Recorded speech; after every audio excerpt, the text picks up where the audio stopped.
2월 21일 사순절 제1주 주일을 위한 말씀 나눔을 시작하겠습니다.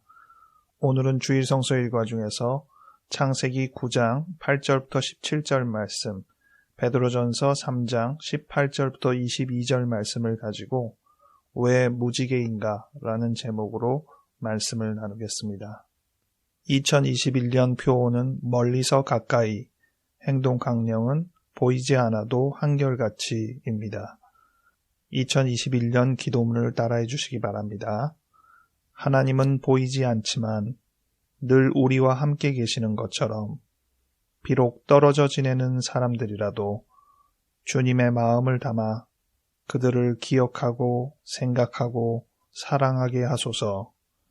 내 마음은 보이지 않지만 늘 나와 함께 있는 것이니 주님이 하시는 것처럼 나를 용납하고 사랑하게 하소서. 예수 이름으로 아멘. 오늘 말씀 중에 창세기를 먼저 읽어드리겠습니다. 9장 8절부터 17절 말씀입니다. 하나님이 노아와 그와 함께한 아들들에게 말씀하여 이르시되 내가 내 언약을 너희와 너희 후손과 너희와 함께한 모든 생물 곧 너희와 함께한 새와 가축과 땅의 모든 생물에게 세우리니 방주에서 나온 모든 것 곧 땅의 모든 짐승에게니라. 내가 너희와 언약을 세우리니 다시는 모든 생물을 홍수로 멸하지 아니할 것이라. 땅을 멸할 홍수가 다시 있지 아니하리라. 하나님이 이르시되 내가 나와 너희와 및 너희와 함께하는 모든 생물 사이에 대대로 영원히 세우는 언약의 증거는 이것이니라. 내가 내 무지개를 구름 속에 두었나니 이것이 나와 세상 사이의 언약의 증거니라. 내가 구름으로 땅을 덮을 때에 무지개가 구름 속에 나타나면 내가 나와 너희와 및 육체를 가진 모든 생물 사이의 내 언약을 기억하리니 다시는 물이 모든 육체를 멸하는 홍수가 되지 아니할지라. 무지개가 구름 사이에 있으리니 내가 보고 나 하나님과 모든 육체를 가진 땅의 모든 생물 사이의 영원한 언약을 기억하리라. 하나님이 노아에게 또 이르시되 내가 나와 땅에 있는 모든 생물 사이에 세운 언약의 증거가 이것이라 하셨더라. 아멘. 오늘 말씀을 있는 그대로 감격적으로 읽을 때에는 별 제장은 없지만 현실적인 입장을 생각하며 의문을 품을 때는 여러 가지가 걸림돌이 생깁니다. 먼저는 하나님께서 다시는 홍수로 세상을 멸망하지 않겠다 말씀하셨는데 그 약속이 얼마나 유효한가에 대한 의문입니다. 홍수 자체도 의문이죠. 지구 전체가 물로 덮여서 땅에 하나도 안 나오는 그런 시대가 있었을까? 방주의 크기에 과연 모든 생물체를 다 담을 수 있을까? 이 두 가지만 의문을 품어도 과학적으로 충분히 입증되지 않는 사실이라는 것을 알 수 있습니다. 현대 과학에서 밝혀진 역사적인 자료에 따르면 빙하기의 여러 생물체가 멸종을 당했는데 그러한 시대처럼 노아의 홍수 시대를 포장하는 부분으로 이해하면 모를까? 정말 냉정히 성경에 있는 그대로 역사적인 사실이 벌어졌다라고 하기에는 어려움이 있습니다. 오늘은 그 점은 그저 의문으로 남기고 넘어가긴 할 것입니다. 이후로 홍수는 전혀 없느냐? 현 시대를 살면서 홍수라는 자연재해를 우리가 경험하지 않는 것이 아니지 않습니까? 전 세계를 뒤덮는 홍수, 멸망만 하나님께서 안 하시겠다고 하신 것인가? 아니면 홍수로 세상이 피해를 받는 일들을 안 하시겠다고 하셨던 것인가? 후자로 하자면 이미 하나님의 약속은 깨진 것입니다. 그래서 보통은 전자처럼 생각하게 되는 것이고 또 예수님께서 다시 오시는 재림의 날에는 불로 이 세상을 심판한다는 표현을 쓰는데 이 물로 심판했던 노아의 홍수와 대비되는 양상으로 예수님의 재림을 설명하기도 합니다. 그리고 이 약속, 홍수로 다시는 이 세상을 멸망하지 않겠다는 이 약속을 확인하는 증표로 하나님은 무지개를 말씀하셨습니다. 그런데 왜 무지개냐? 이 의문을 생각해 봅시다. 무지개는 자연현상입니다. 하나님께서 언약을 보여주시기 위해서 등장시킬 수도 있지만 일반적으로는 무지개는 자연현상으로 벌어지는 부분입니다. 그런데 왜 하필이면 무지개에 홍수로 이 세상을 멸망하지 않겠다는 약속의 의미를 담아내었느냐는 것이죠. 오늘 말씀의 뒷부분에서는 베드로전서 이야기를 할 텐데 베드로전서에서 베드로는 예수님께서 세례받으시는 것이 노아의 홍수의 그 홍수와 의미를 같이 하는 부분으로 연결을 짓고 있습니다. 가장 대표적인 연결은 물이죠. 홍수도 물이고 세례도 물이니까. 비슷하게 그러면 무지개는 하나님의 약속인데 그 연결이 항상 이루어지는 것이냐? 무지개와 하나님의 약속이 항상 연결되지는 않겠죠. 하지만 무지개의 특성을 이해함으로 하나님의 약속에 대한 의미를 좀 더 깊이 묵상할 수 있는 기회가 되기는 합니다. 일반적으로 자연현상이나 자연의 특정 대상을 지칭하면서 거기에 의미를 부여하는 것은 우리가 그런 현상을 자주 보기 때문입니다. 무지개를 통해서 하나님의 약속을 언급한다든지 어느 특정한 장소를 통해서 이 장소에 하나님의 은혜나 과거의 어떤 특별한 일들에 대한 기억을 상기시킨다든지 그래서 우리가 비석을 세우거나 이러한 것들은 모두 다 결국 우리에게 시청각적인 효과를 증진시키려는 의도를 담고 있습니다. 겸사겸사 오늘 무지개에 대해서 생각을 해보겠습니다. 무지개 하면 여러분들은 어떤 것들이 떠오르시나요? 과거의 여러 경험들 중에 무지개와 관련된 특별한 기억이 있으신 분도 있으실 것이고 근데 무지개는 일반적으로 물난리가 한참 일어난 이후에 발생을 하죠. 오늘 홍수에 대한 이야기도 하고 그런데 확실히 무지개는 물과 관련이 있습니다. 자연현상에서 나타난 무지개는 수증기나 물의 입자에 의한 현상으로 봐야 되기 때문에 물과 뗄래야 뗄 수 없는 연결이 됩니다. 과거의 성경을 기록할 당시에 지금처럼 과학적인 접근을 하지는 않았지만 경험적인 입장에서 무지개와 물은 분명한 연결성을 갖고 있는 것으로 생각했을 것입니다. 그런데 정확하게 말하면 무지개의 본질은 물이 아니라 빛이죠. 이제는 과학적으로 무지개가 무엇인지는 알고 있잖아요. 빛이 굴절을 통해서 색깔이 나누어지는 것입니다. 그래서 프리즘과 같은 도구를 활용하면 무지개를 실제로 재현할 수 있습니다. 결국 무지개는 빛의 굴절이 필요한데 이 빛의 굴절을 위해서 물이든 프리즘이든 도구가 필요하다는 것이죠. 그것과의 결합으로 무지개가 생성이 되는 것입니다. 저는 이것을 인간과 하나님의 결합 내지 조화의 부분으로 생각해 보았습니다. 우리가 하나님과 모종의 결합을 이루고 어떠한 활동을 통해서 무지개가 일어나는 것이죠. 지금 홍수가 끝나고 날이 맑아지고 있는 이 순간에 무지개가 나타나는 것은 어떻게 보면 당연한 자연스러운 현상일 수도 있지만 하나님께서는 의도적으로 거기에 의미를 부여했다는 것입니다. 하나님과 인간과의 관계에 의해서 홍수가 일어나는 것이고 그 홍수에 대한 후회를 하나님께서 또 무지개에 담아내셨다는 것은 우리가 충분히 생각해 볼 수 있는 의미 부여이겠습니다. 우리가 우리의 감정을 여러 가지로 우리의 주변에 있는 상황에 이입하는 것과 다르지 않습니다. 무지개는 그 색깔의 아름다움 때문이기도 하겠지만 주로는 날이 맑아질 때 나타나는 부분이기 때문에 대부분 긍정적이거나 희망적인 의미로 쓰여집니다.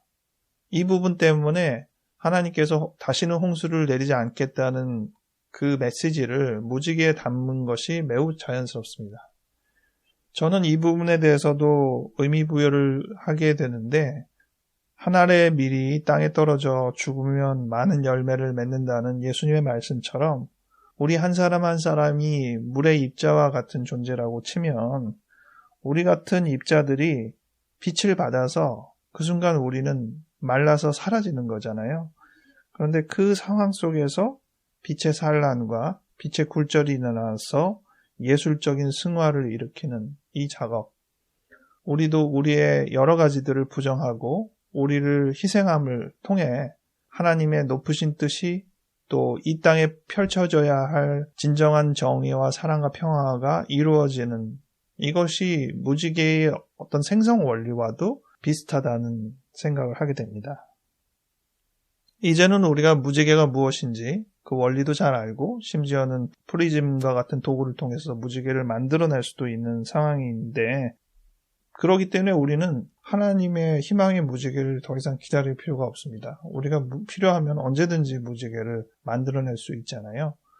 우리가 하나님과 직접 교류하며 무지개와 같은 희망의 메시지를 선포할 수 있는 것입니다.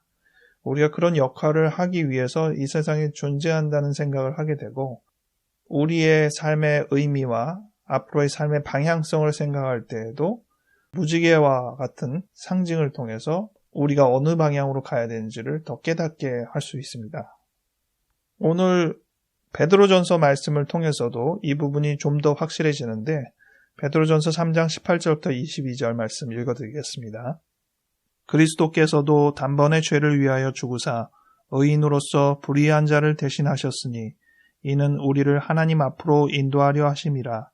육체로는 죽임을 당하시고 영으로는 살리심을 받으셨으니 그가 또한 영으로 가서 옥에 있는 영들에게 선포하시니라.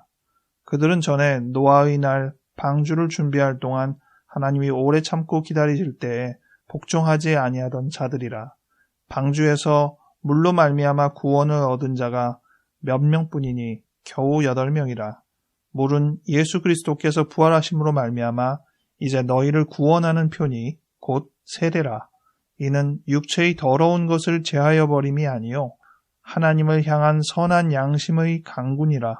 그는 하늘에 오르사 하나님 우편에 계시니 천사들과 권세들과 능력들이 그에게 복종하느니라.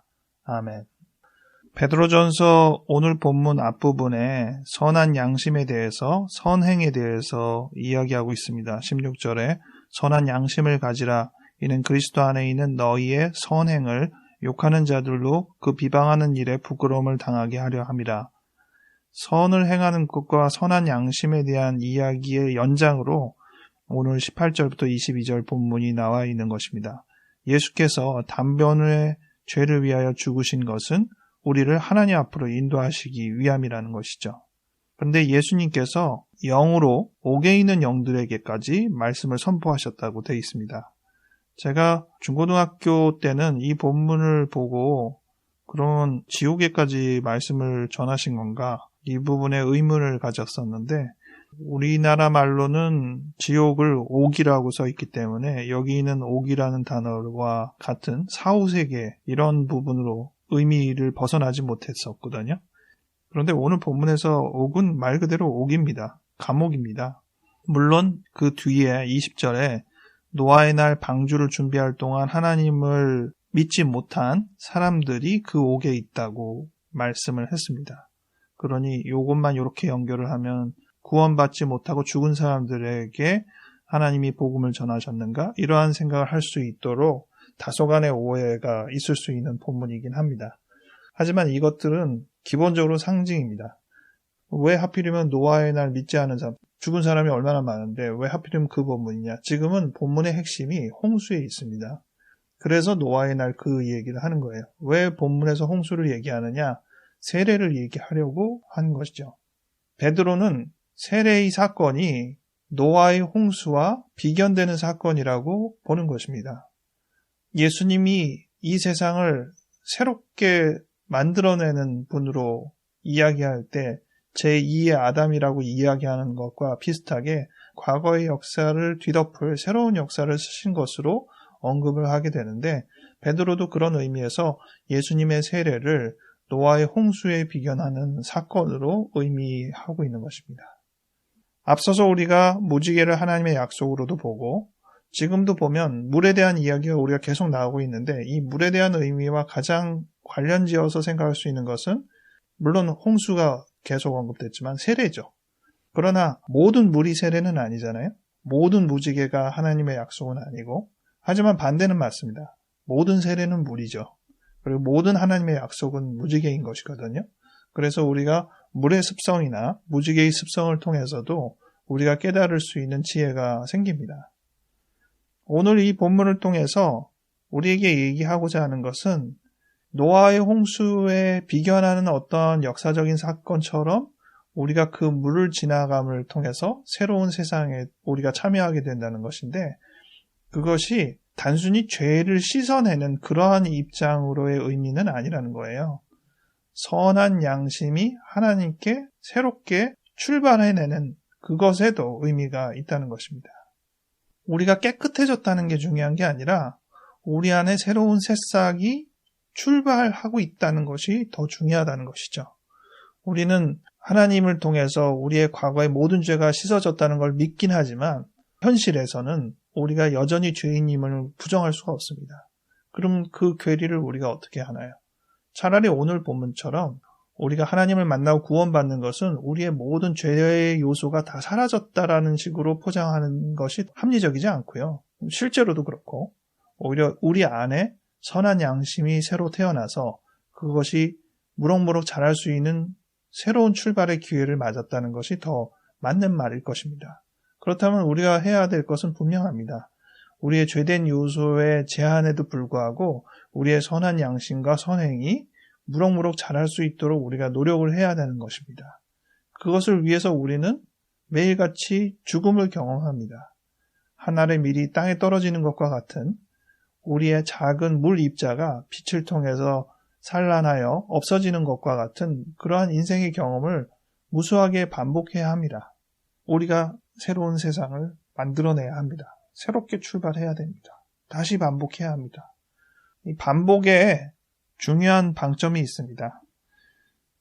우리의 많은 인생이 사실 반복인데요. 반복이라는 부분에 깊은 묵상을 해야 할 필요가 있습니다. 한 번 해서는 안 될 것이 새로운 방법을 취하는 것이 아니라 똑같은 것을 반복하여 결국은 이루어내는 경우가 굉장히 많습니다.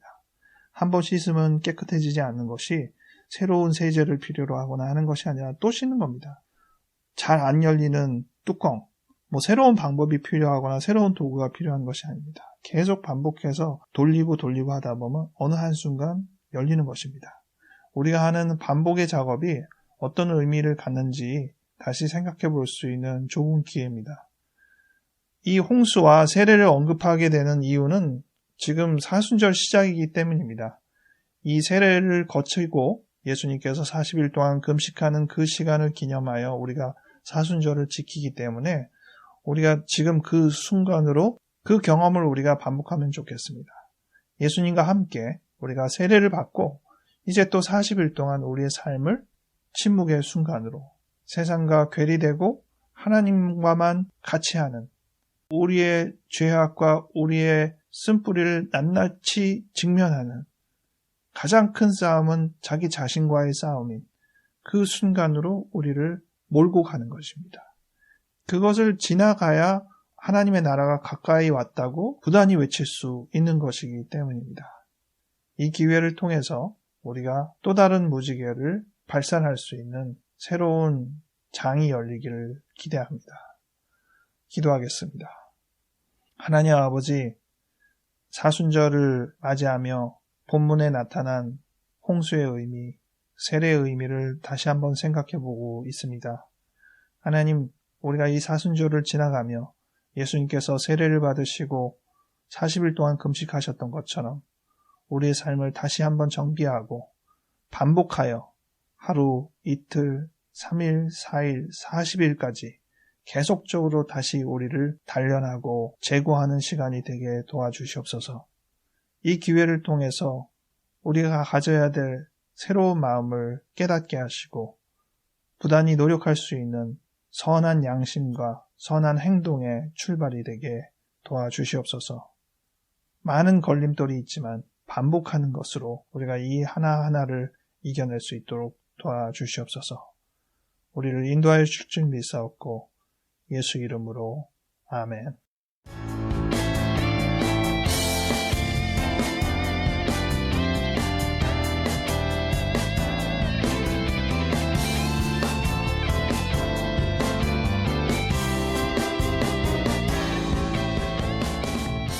이번 한 주에는 날씨 변화가 꽤 컸습니다. 영하 7도로 화요일, 수요일 정도 지날 때는 체감온도가 굉장히 많이 떨어졌고 목요일까지도 꽤 많이 그러더니 금요일, 토요일 지나면서는 영상으로 또 올라가서 영상 7도 이렇게 되니까 봄인가 싶게 푸근해지고 그런 경험을 했는데요. 우리의 기분도 참 이렇게 간사하게 변할 수 있다는 생각도 들고 또 어떻게 보면 변화라는 것이 굉장히 어려운 일인 것 같지만 막상 이루어질 때는 한순간이라는 생각도 하게 됩니다. 여러분들 각자 애써가며 잘 달라지지 않는 어떤 문제를 가지고 씨름하고 있는 부분이 있을 텐데 이러한 기회에 변화의 희망을 가지고 생활할 수 있으면 좋겠습니다. 건강하시고 다음 주에 다시 뵙겠습니다.